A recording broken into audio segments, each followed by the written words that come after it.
Он бензиновый движок. Непонятный стук в районе двигателя. Давай.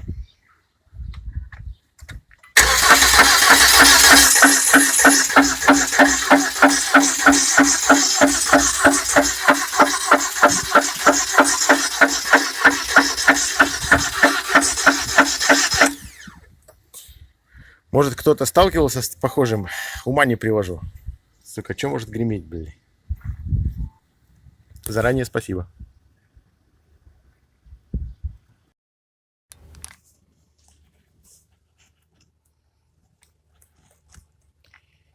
Саньонг Актион Нью бензин. Непонятный стук в двигателе. Разоблачение. Смотрим на нижний успокоитель цепи масляного насоса.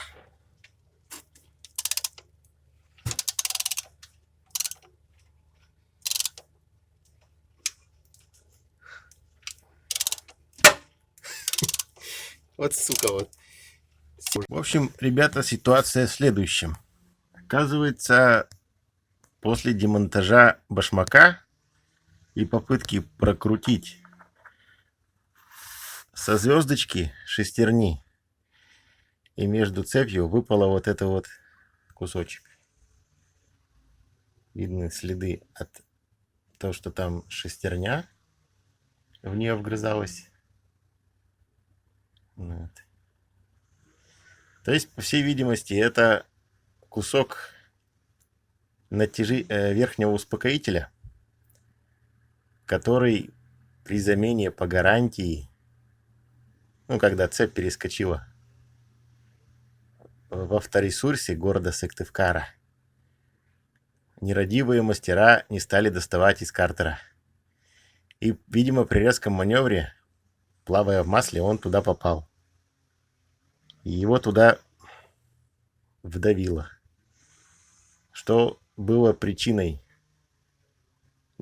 нештатной работы цепи масляного насоса и, соответственно, нештатной работы самого башмака-натяжителя, вследствие чего его нижнюю часть быстро износило. Вот так вот у нас в сервисах работают мастера. Так что, ребята, забейте вы на эту гарантию нахер. Делайте-ка все сами, если руки прямые, бля. А то вот такая вот хрень.